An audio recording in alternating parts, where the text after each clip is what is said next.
What the actual hell was that? That was the worst speech Trump has ever given, and that's saying something. He rambled for about an hour to admirals and generals on everything ranging from refusing to be called president of NATO, which never happened, why he's slow on stairs, unlike Obama, which actually was a compliment to Obama, which I thought was nice, from bringing America to a dead country to the hottest country. It was embarrassing. That is their commander-in-chief, and this was live streamed. So the entire world can see what a rambling, dysfunctional mess we have leading our armed forces. I mean, the man rambled at our own generals. At one point, he even asked them, raise your hand if you think Raising Cane's, what? What the actual was that? I feel like I've lost IQ points after listening to that. This was a day of national embarrassment. And by the way, we're still careening towards a government shutdown with Captain Cankles McBone Spurs. Hopefully he's not so careful or careful on stairs, whatever you wish. But that was bad. That was definitely, those were both speeches that could have been a Zoom recording or an email. Save us all the embarrassment. Donald Trump and the head of the Department of War, Pete Hegseth, just did a speech to a number of the top generals from the military. And if you just watch, again, it really highlights that this has always been a military operation and Donald Trump has always been in control. Listen to him here. You know what that means, 47, I'm 47. So I'm 45, 46, and 47, you know, if you think about it. I'm 45, 46, and 47, you know, if you think about it. I just don't want the credit for 46. I don't want to have their open borders and people coming in from all over the world, including jails and mental institutes. I don't want that on my record, but I like having it. 45th, 46th, and 47th president. It had to be this way, but we've always been in control. This is not about politics. What it also highlights is that the military are the very best. And for that to be the case, you have to get rid of all woke ideologies. You have to let go of people's feelings and hurting them. Because war does not care if you're a man or a woman. Neither does the enemy. Nor does the weight of your rucksack, the size of an artillery round, or the body weight of a casualty on the battlefield who must be carried. Fighting wars and being the very best, when it comes to the physical side, you need the men. This, and I want to be very clear about this, this is not about preventing women from serving. But when it comes to any job that requires physical power to perform in combat, those physical standards must be high and gender neutral. If women can make it, excellent. If not, it is what it is. If that means no women qualify for some combat jobs, so be it. So women that argue with this, they're not paying any attention to what all this is about. And when we start seeing what has gone on and why we've had to have these people fighting these wars for us, you can see it makes more sense. And then as Donald Trump finishes off again as a reminder, you're the best of the best. From Concord Bridge to Fort McHenry, from Gettysburg to Manila Bay, from Normandy to Sicily, and from the jungles of Vietnam to the dusty streets of Baghdad, America's military has charged into hellfire, climbed up jagged mountains, crossed roaring oceans, and thundered across open deserts to defend our flag, our freedom, and our homeland. Nobody does it like you. When it comes to defending our way of life, nothing will slow us. No enemy will stop us. They cannot stop us. And no adversary will stand in our way. They won't stand in our way. We don't want them to stand in our way. We don't want to even put them in that position, but they're not going to stand in our way ever again. they are the very best in the entire world. No one comes close to them. And if we come back to the Q posts, they do say that the US military are the saviors of mankind. Because we are the United States military, the best, the boldest, the bravest that the world has ever seen, that the world has ever known. And it's when people start understanding this war and what has really gone on, we're always going to remember they have been the ones that have protected this entire world. Beautiful room today. We will will vanquish every danger and crush every threat to our freedom in every generation to come, because we will fight, fight, fight, and we will win, win, win. And God bless the United States military, and God bless America. God bless. At a highly anticipated gathering that happened at Quantico, the United States President addressed hundreds of military top leaders, and what happened in the meeting was something short of spectacle. So let's dive in straight into the video. If today is your first time of coming across this video, do well to subscribe to my channel so that more videos like this will pop up your screen, and please do ensure to tell us what you think about this particular video in the comment section. Like and share the video to help the channel out. I sat through Donald Trump's entire speech to the generals, so you don't have to, and these are my takeaways of what I can only describe as a poison shit word salad sandwich because of the amount of dangerous, detestable crap that came out of his mouth that sounded really more like the ramblings of a lunatic. He starts off addressing this room full of generals by saying, "I built the military." Then he calls them central cast members and says, "We won every war, World War I, World War II, everything after, everything before, and then we went woke and changed it from the Department of War to the Department of Defense, and we're going to fix that." Keep in mind that some of the worst things that he's saying on this list are the most flippant and offhand. Like, he doesn't want us to notice or even catch that he might have said it, or notice that it was even important in the first place. We are awakening the warrior spirit that built this nation, taming the Great Plains. He says there's record recruitment in the military now that he's president. It will be a big insult to the country if I don't get the Nobel Prize. They'll pay in hell if they don't sign for it. He rambles about merit. People had jobs that weren't qualified. Now that has changed. We got away from merit for a long time. Now we aren't politically correct anymore. This country was set up for political correctness, but you never can be great like that. We will not be politically correct when it comes to defending this country. In the big announcement, $1 trillion in 2026 on the military invested, followed by dead silence in the crowd. I hope you love it, ladies and gentlemen. I hope you love it. That's a lot of money. Dead silence. We're going to be expanding the Navy by 19 ships. He says, "I'm a very aesthetic person. I don't like some of the ships that you guys have right now." They said, "Well, it's stealth. That's why they look like that." I said, "Well, you don't have to have an ugly ship for it to be stealth." Then he claims he's going to give a 3.8% raise to every service member because Democrats never respected service members, and they do, so they're going to give them a raise. He rambles about the corrupt media to a room full of generals. He says defending the homeland is the most important job of the military. This is where he starts getting serious. We are under invasion from within. He says that twice. The people of the White House that were before us were radical left lunatics. The Democrats running these cities are the worst off. They are run by radical left lunatics, and we are going to straighten them out. We are going to use some of the people in this room, in fact, to solve that. Yes, he said that. It is a war from within. Based on common sense and love of country is how we operate. We should even use these dangerous cities as a training ground for our military. Then he spends a couple of minutes mocking the mayors and governors. "We don't need the military," they said. "We don't need the military." Oh, yes, you do. And we're going to send it. Have you seen the footage? This looks like World War II over there in your city. A real leader does what he has to do. You got to do what you got to do. A soldier should be able to knock the hell out of a woman protester yelling in their face.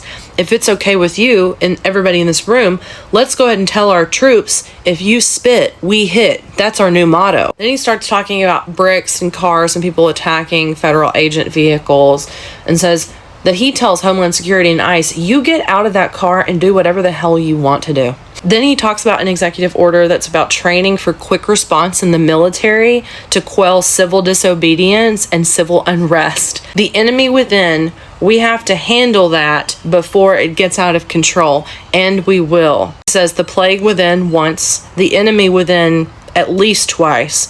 Our soldiers are following a great tradition of defending inside from the enemy within. Using the military for domestic order and peace is a historic tradition among our military members. Everyone in countries where the military police its citizens, just ask them. They'll say they love the military. Under our leadership, the military will be the knife's edge when it comes to combating this enemy, whoever the enemy is that they want the enemy to be. If you poison our people, we will blow you out of existence. We will have peace through strength. Then he made fun of Biden for falling down the stairs and spent several minutes talking about how much better he is at walking up and down stairs than Biden or Obama. There's going to be so many people wanting to join the military. We will have to turn people away because we don't need them all. Everybody wants to be in the military now. It used to be a job that nobody wanted until I became president. You don't have to take people who are physically and mentally incapable of being in the military and doing the job anymore, because I've made recruitment and service based on merit. He talks about wanting to start something called a board of peace, where he's going to be the chairman, and the board of peace is going to make those parts of the world stay out of war. They call me the president of NATO, he says. And he basically threatens the entire room of generals. Yeah, we got rid of some of you in this room. We know everything about everybody. Then he announces reforms to streamline military contracts for selling and buying military equipment to expedite the process. We will make more announcements to boost this warrior ethos. The Department of War is going to stop wars. We make the greatest equipment in the world.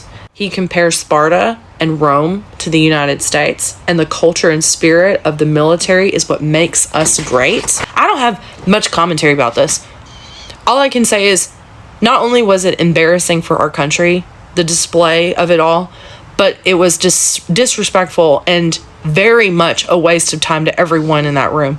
Very much disgraceful. And I told Pete we should use some of these dangerous cities as training grounds for our military, National Guard, but military. That statement was designed to scare you. And some of the reactions from creators on here are designed to scare you. Like declaring war on American cities, bullshit. Like, do better, okay? We're talking about military using cities as training grounds, right? Let me tell you how many times that's happened in the last 10 years. I think it's like 5, okay? And you may not be aware of it because it's not something people usually track. And it's done for a purpose. It's called military operations in urban terrain, or MOUT. Those are operations, right? There are operations in Texas. There was an operation in Los Angeles.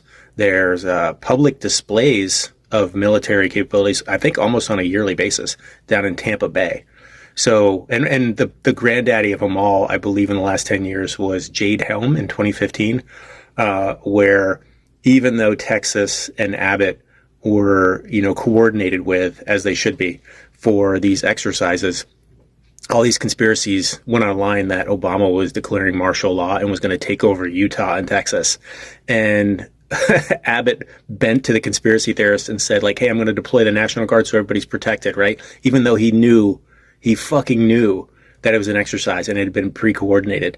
So when these things come out, when Trump comes out and says, like, hey, I talked to Pete about using, military, or using U.S. cities as training grounds for the military, it's been done, bitch. Like, we do it like every couple years in different cities. Now, if you do it without coordinating with the governor and the states in blue cities and blue states, that's a red line, and they won't cross that. But what you'll probably see is he'll announce some big training ground operation in like a red city in a red state, or a blue city where he gets the mayor to bend in a red state, things like that. It won't just all of a sudden be the military showing up and using the city as a training ground. It doesn't fucking work like that, and they know it, and they're not going to cross it. And if you notice the silence during that meeting today, you know that the senior leaders aren't going to do it either, right? There is no respect for Trump and Hegseth inside of the military. And that was evident, glaringly evident today. But they were still going to try to get the sound bites. They're still going to try to get the attention of like, hey, we're going to roll into U.S. cities. And guess what? If they could do it, they would have done it. They would have already fucking done it. They wouldn't have backed down from Chicago. They would have just rolled in, and they can't, right? They cannot. Because they know that's a red line, and then history will be made, and those guys will get perp fucking walked. I honestly believe that if they push it too far.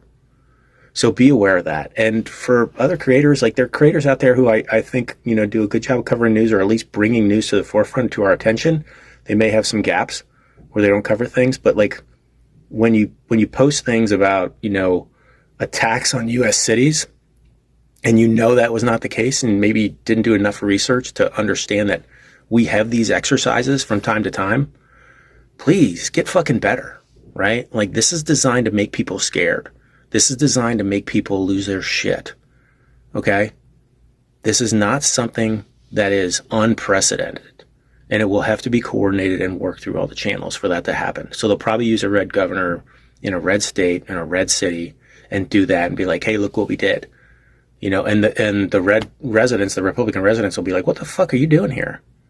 So just be aware, be cognizant of that. That's kind of one of the big things that came out today from that meeting, of like that fear mongering bullshit that he was going to push. So just understand the context. Okay. Donald Trump and Pete Hegseth just wrapped up what is likely the most disastrous and awful speech in front of military generals and admirals in United States history. I'm not exaggerating. I'm just going to show you the receipts. You can see right there the military generals and admirals who are in the room, who were forced to leave the bases where they were stationed across the world to listen to Donald Trump say that San Francisco, Chicago, New York, Los Angeles, they're the new war zones. It's a war from within. A major part of your mission is going to be invading these cities. This is what he says. Here, listen for yourself. Play this clip. What they've done to San Francisco, Chicago, New York, Los Angeles, they're very unsafe places, and we're going to straighten them out one by one. And this is going to be a major part for some of the people in this room. That's a war, too. It's a war from within. Controlling the physical territory of our border is essential to national security. We can't let these people in. Then Donald Trump starts talking about how he doesn't like the way modern battleships look. He really liked the way solid steel battleships looked. Here, play this clip. To use an old term, I think we should maybe start thinking about battleships, by the way. You know, we have a Secretary of the Navy came to me, because I look at the Iowa out in California, and I look at different ships and the old pictures. I used to watch Victory at Sea. I love Victory at Sea. Look at these admirals. It's got to be your all-time favorite, in black and white. When I look at those ships, they came with the destroyers alongside of them, and man, nothing was going to stop. They were 20 deep, and they were in a straight line, and there was nothing going to stop them. And we actually talk about, you know, those ships. Some people would say, no, that's old technology. I don't know. I don't think it's old technology when you look at those guns, but it's something we're actually considering, the concept of battleship. Nice 6-inch sides, solid steel, not aluminum that melts if it looks at a missile coming at it. Starts melting as the missile's about 2 miles away. Now, those ships, they don't make them that way anymore, but you look at it, and your secretary likes it, and I'm sort of open to it. And bullets are a lot less expensive than missiles. A lot of reasons. I should take a vote, but I'm afraid to take that vote because I may get voted out on that one. But I tell you, it's something we're seriously considering. There were powers. There were big powers. They were just about as mean and scary as you could be. And so we're looking at that. Then Donald Trump starts talking about the N-word, which he says is nuclear. And then he goes on to say there are different N-words out there. Here, play this clip. Mention of nuclear, and it was really a stupid person that works for him mentioned the word nuclear. So tell us what you think about this particular video in the comment section, because the President Donald Trump threatened, or will I call it a joke, that if any military leader disagree with what he said, that he should walk out of the gathering. And everywhere was silent. Nobody talked, nobody, no applause, no endorsement, because he said anybody that walks out, there goes the person's rank, there goes the person's future. And to me, it was a threat. So while the gathering was going on, Trump threatened generals, saying and warning them to either stay on his page or get dismissed, with a lot of things that interfered at the gathering. It was something very, very not good to write home about. So tell us what you think about this particular video in the comment section, like I said before. And if today is your first time of coming across this video, do well to subscribe to our channel so that more video like this will pop up your screen. And please like and share the video to help this channel out.